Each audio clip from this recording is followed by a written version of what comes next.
Good morning mga idol. Magluluto tayo ng papaitan, beef papaitan. Lagyan lang tayo ng oil. Oil blend with olive oil. Tama-tama to sa malamig na panahon. Sino kumakain yan? Ang gamit natin, beef. Magtiwala sapagkat ngayong gabi ako ang mahiwaga. LSC.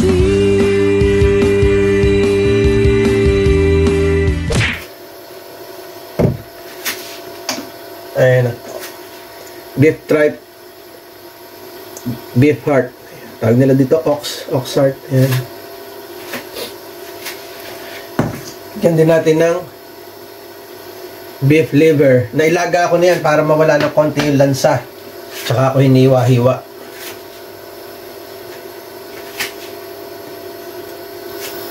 Shoutout sa mga kumakain ng papaitan. Saan lang natin sa luya. Ang daming luya, mas maganda.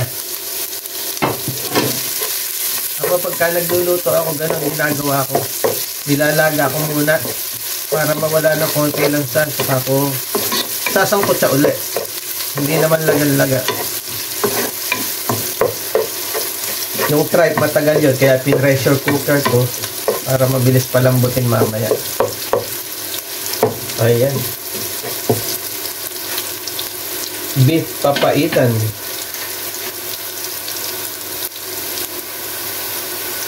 Pagka ganyan na, yung luya natin, yung ginger, lagyan mo na yung bawang. Bawang at sibuyas.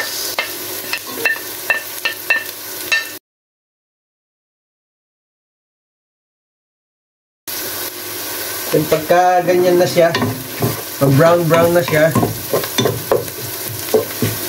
lagyan na natin itong meat. Ayan, ito hindi ko nilaga yung laman. Lagyan siya ng konting laman.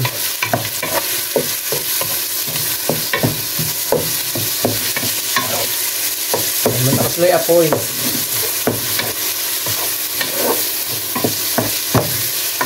Madali lang naman palambutin to at ang hiwa ko maliliit lang. Ganyan lang.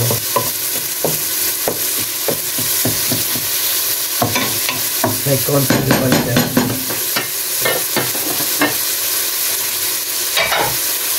Sa malambot na to, pin-pressure cooker ko kasi yan.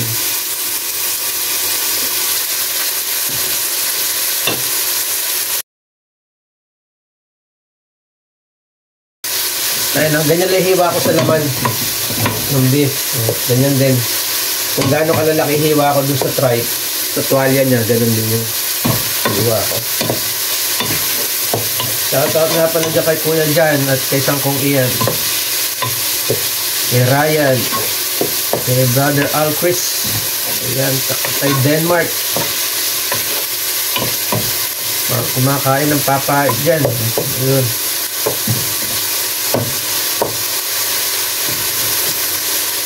Ayan o. Ito malakas na apoy.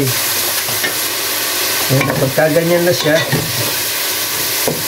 pwede mo nang ilagay itong ox heart at saka yung tripe niya para mapalambot pa natin. Ayan.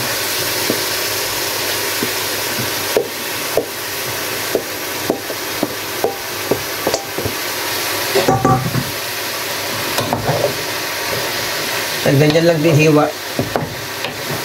Kasi laki lang sila.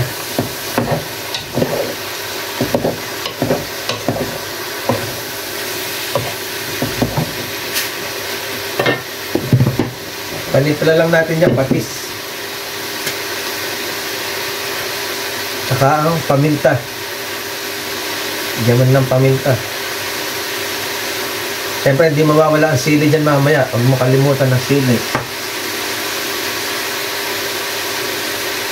Yung beef liver niya o yung ox liver niya, mamaya na ilalagay at na ilaga ko naman na siya. Malambot na yon yung liver. Pagka yung liver lagi sa huli at Pagka nilagay mo rito, malulusaw na at hindi na maganda. Ayan. Sangkutsa lang natin na mabuti ito.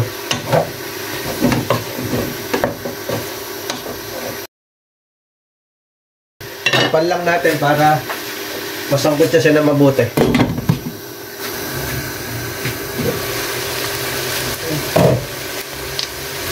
Ayan, pagka ganyan umiila-ilansik na siya, masangkot siya ng mabuti yan.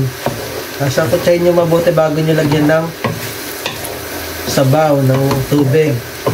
Ayan o.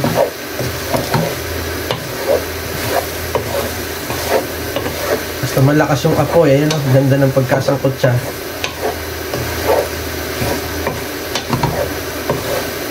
Katumitilan-tilansik ng ganyan, pwede nyo nang lagyan ng tubig para hindi dumikit sa kanyang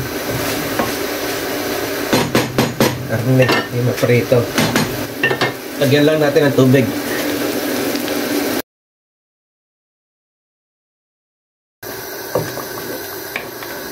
Pagtimpla lang natin yan, patis.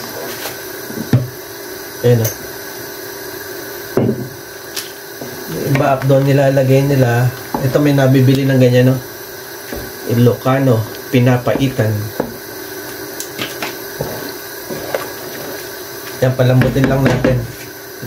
Mamaya na ang lagay nitong liver niya.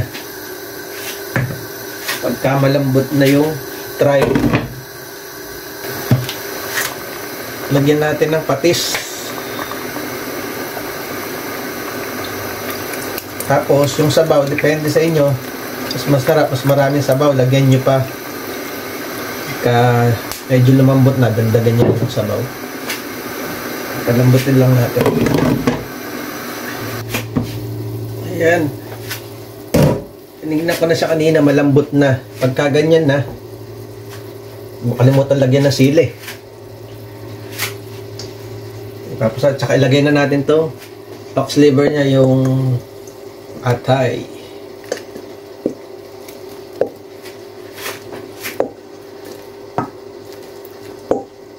Nalaga ko na rin yan.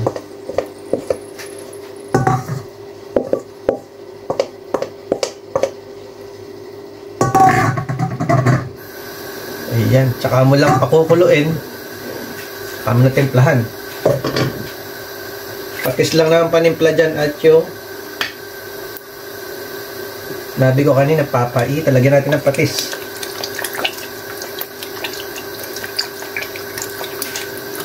Patis at paminta.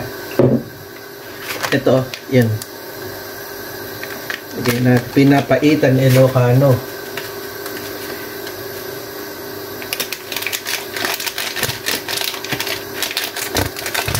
Dala dyan.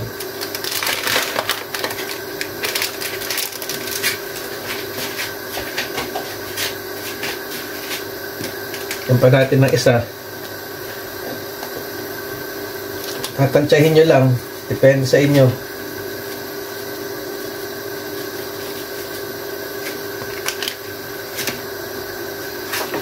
Atin haluin.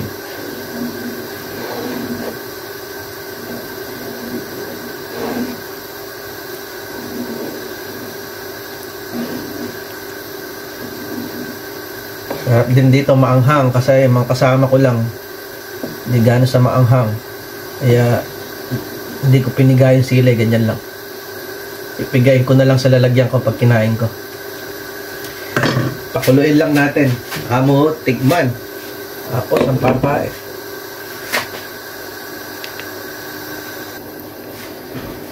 Ayan.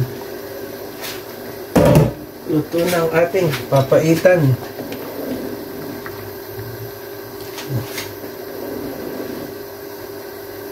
Papait ni Noli Boy. Iyan, oh. Kain tayo.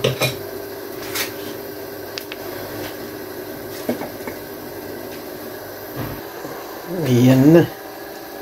Papaitan.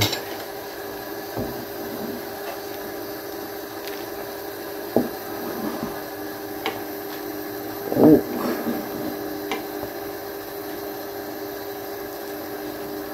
Ayan na, papaitan. Beef papaitan. Tikman natin.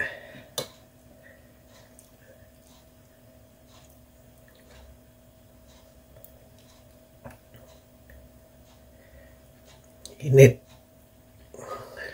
Ano? Usok-usok pa.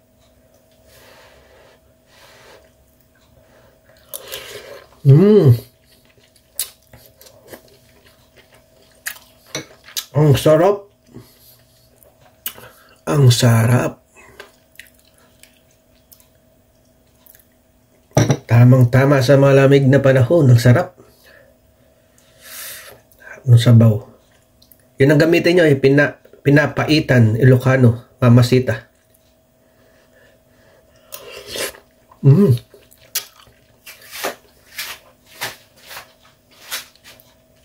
Promise. Ang sarap.